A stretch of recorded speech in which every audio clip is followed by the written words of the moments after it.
What's up, folks? Welcome back to TacticalTortoise. My name is Trevi, and today we're going to be talking about a new Warhammer community article that just dropped, talking about the new Arcs of Omen Grand Tournament pack for Warhammer 40k that promises to deliver some of the biggest changes to the competitive game that we've, I think, seen in a Grand Tournament pack. Literally, the core tenets of army construction are being rewritten. Now, the biggest change comes out of the Arcs of Omen detachment. This is a change to the previous army construction rules where you choose multiple detachments, play their command costs, usually in command points. That is no longer the case in the Arcs of Omen season. Instead, you are locked to a single Arcs of Omen detachment. This is a 0 command point cost detachment, requires everything inside the detachment to come from the same faction. Now, the interesting thing about the Arcs of Omen detachment is that the compulsory is only a single HQ and 3 of any other battlefield role slot of your choice. So you can pick one battlefield role slot and you must take 3 of that unit, and that is how you fill out the compulsory roles for your detachment. This means it works for basically every army. The HQ requirement is waived if you're playing a Knights faction, who obviously do not have HQ choices, but you can choose Lord of War as your compulsory slot.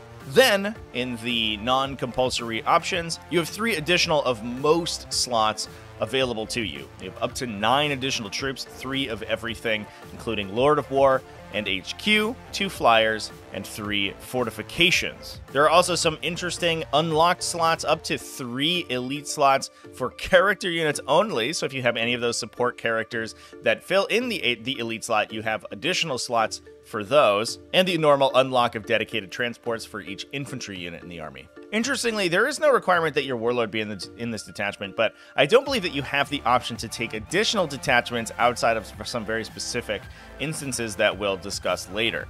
This is how Arcs of Omen is going to be played. Instead of building multiple detachments together, you have a single Arcs of Omen detachment, and that includes basically all of your units. This is hinted at by the article, but not expressly stated, but I believe that is how this format is going to go. That means things like Supreme Command detachments may be a thing of the past, at least for this competitive season. One of the ways that you can get access to additional detachments is the new Battle Brothers rules. These give you a series of options to take additional detachments, patrol detachments, auxiliary support detachments, or super heavy auxiliary detachments from allied armies. Now, what constitutes an allied army is going to be described by a matrix of rules that will provide a basis of rules for who can be taken alongside your Arcs of Omen detachment. So while the focus of the format is going to be a single detachment build, it does sound like Soup is going to be very much still alive for this particular season. Now, it sounds like command point generation is going to be relatively unchanged from the previous season, meaning that the biggest change of having a single detachment is that you do not spend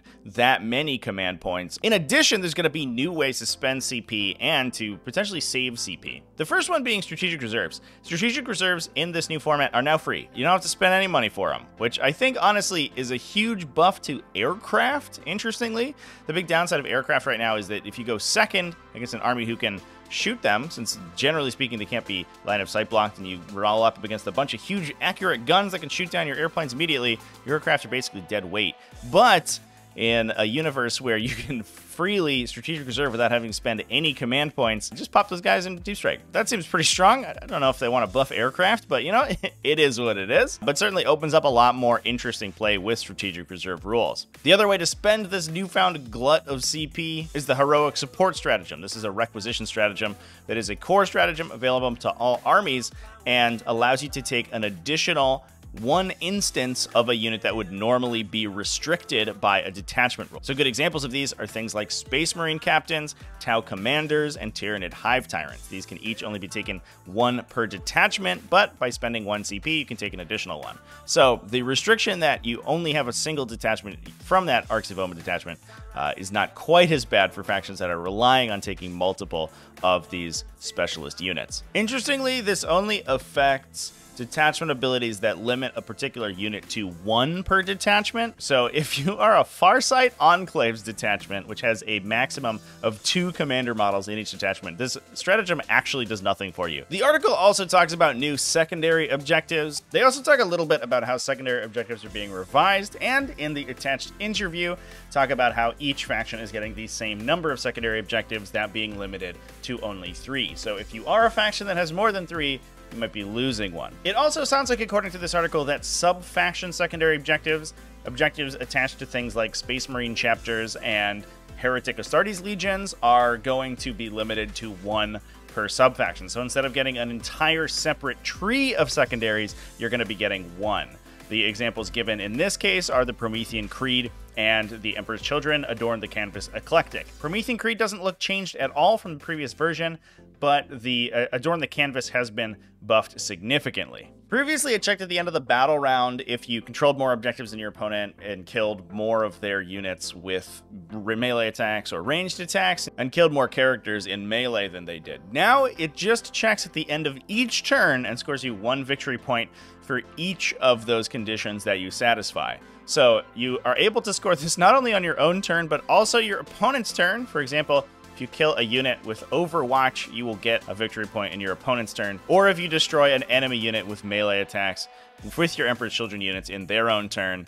Pretty useful since most Emperor's Children units are Slaanesh and do have fight first. It did lose the stretch goal of getting an additional victory point if you scored all 4 existing conditions, but to be fair, that was tough to get off, so I don't actually think that's much of a loss. Speaking of objectives, there has been a little note that the timing when primary objectives are scored has been tweaked, and missions have been updated, but there are no additional details about that. Given that elsewhere in this article they announce a change to a secondary objective that instead remains unchanged, I almost wonder if they are describing here the bottom of Battle Round 5 scoring that the second player gets, since they say that the tweak to primary objectives is to make a more even experience regardless of who won the roll to go first. I don't know if there is actually a change to be expected here, but I'm interested to see if there is. I think a lot of matchups right now, especially with how powerful secondary objectives are in the game, that the roll to go second is actually slightly more impactful than actually going first. It definitely feels like a lot of factions who are able to play very cagey with their secondary objectives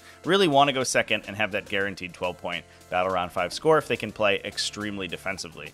And I don't think that's a particularly healthy metagame for the game. So hopefully this new season has something in there to change that dynamic. The article also confirms that new data slate and points updates are coming very soon, so hopefully we get those early in January, just a couple weeks away. We're going to see an entirely revamped Warhammer 40k metagame. But anyway, that's all I have to say about this article and all the previews we're getting from the new Arcs of Omen GT packet. Let me know down in the comments what you think about these new rules, about the single detachment style, and if you're excited for a new season of Warhammer 40k. Thanks so much for watching all the way to the end of the video. Thanks everyone who supports the channel, either over on Patreon, patreon.com/tacticaltortoise, YouTube channel members, Twitch subscribers, all those people are great. I love you. Keep it classy, folks, and have happy wargaming.